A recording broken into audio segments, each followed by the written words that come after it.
Can you hear me? Yes. I wouldn't want to say these wise words if no one could listen in. Anyway, I am pleased to be here, and there are some very special people here who shall remain nameless because I can't name you all, but I do want to say thank you to Paul, but also John and Susan Mahalchik, who made the film that you just saw. And so I hope you enjoyed it. So now, there is no better place to celebrate Break Free than here in Freedom Court, flanked by the busts of two giants, Franklin Roosevelt and Winston Churchill, who fought for freedom and were founders of the United Nations. On the left is the wonderful sculpture of my grandfather Winston Churchill, and opposite that of his friend Franklin Roosevelt.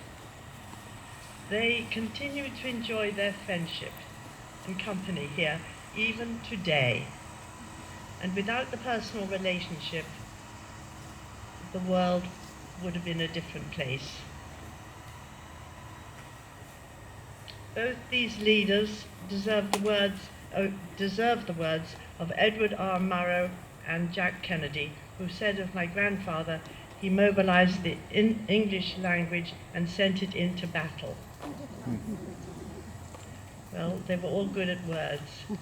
30 years ago, on November the 9th, 1989, along with the rest of the world, I was glued to the television screen, watching the Berlin Wall crumble and fall. The souvenir hunters went at it straight away. However, it was only when I learned the East Germans had removed sections of the wall intact and were selling them that the idea came to me.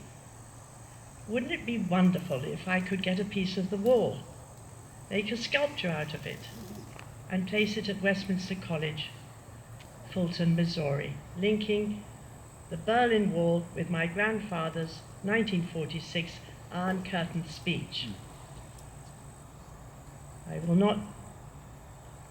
not try to copy the way he spoke, but I bet some of you have heard it anyway on radio, if you were old enough to remember any of these things. From Stettin in the Baltic to Trieste in the Adriatic, an iron curtain has descended across the continent. Behind that line lie all the capitals and ancient states of Central and Eastern Europe in what I call the Soviet sphere. No sooner thought than done, my husband, architect Richard Kaplan, and I were on the next plane to Berlin. Through introductions by my friend at the United Nations, Hans Janicek, we were able to meet members of the then communist East German Party, the government. They were still running the government in the interval. They were already adopting capitalistic ways. They were charging up to 200,000 for each of the 12 by 4 foot sections of the wall. Wow. Explaining our mission to the Minister of Culture, Kultur, who was in charge of the wall, was easier than expected. They had heard of Fulton and my grandfather, and they knew the Iron Curtain speech word for word, more than all of us did, probably. It was a strange feeling after so many years of the Cold War, sitting down together working on a joint project with people I had grown up with regarding as the enemy. But the East Germans were human, they were friendly, they were enthusiastic. The idea of placing a monument to the demise of the Berlin Wall near the statue of Churchill in Fulton appealed to them. I thought I would need 6 sections, but Richard said I should ask for 8, just in case I made a mistake. They had hoped to sell them to us at full price, but agreed to give them to me, 8 sections, free of charge. Wow. Yippee! Yippee!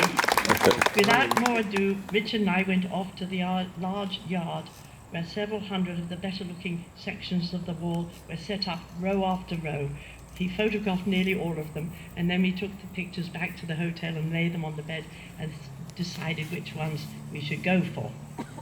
I chose these pieces because the colours of the graffiti on the west side were dynamic and lovely. I was also struck by the repetition of the word unwahr, which means lies or untruth. All 8 sections were shipped from Hamburg to the United States to a warehouse in New York, which served as a studio. I'm glad you're all listening. That was the end of the beginning. For most of my major sculptures, I have used noble materials, marble and bronze. 32 feet of concrete presented quite a challenge. But what more truly noble material could there be than these ungainly slabs steeped, as they were, in heroism and history? On the colourful side, West Berlin side, what hopes and fears have been expressed? On the grey East Berlin side, where no one could get near to write or paint anything, what dreams go unrecorded? With great trepidation and a lot of planning and skill, this precious material was cut by a high-powered water jet. I wanted to portray freedom. But how to turn a piece of concrete into an abstract idea? The wall represents unfreedom. 2 spaces cut through, one shaped like a man, the other shaped like a woman, represent freedom. Through these openings, people can pass freely, as it were, from east to west, from west to east, from the grey side to the glorious Technicolor side. They can imagine what it was like to be on the other side, the east side. I called it Breakthrough, Durchbruch, in German.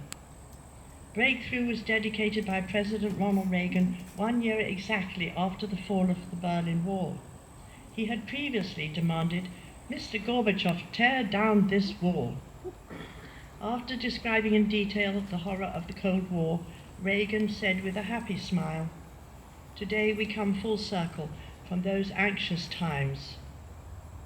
In dedicating this magnificent sculpture, may we dedicate ourselves to hastening the day when all God's children live in a world without walls. That would be the greatest empire of all. That was the great Ronald Reagan, saying some very good things. When the spaces in Breakthrough were cut out, I thought there'd be lots of rubble, little souvenirs to give away. The wonderful surprise was that, lo and behold, the man and the woman came out intact. Using these pieces, I created a new work, Break Free. The figures of woman and man emerge from symbolic barbed wire and walk to freedom. But where to put it? Well, my good friend Bill Vandenheuvel came to the rescue. "We must have it at Hyde Park," he said, "the home and library of Franklin D. Roosevelt." And then, to underline the message of Break Free, we placed around the base FDR's famous 4 freedoms: freedom of speech, freedom of worship, freedom from want, freedom from fear. That was a hopeful time. The Cold War was over. Relations between the East and the West got warmer. But history has its own willful way of asserting itself. Thank you.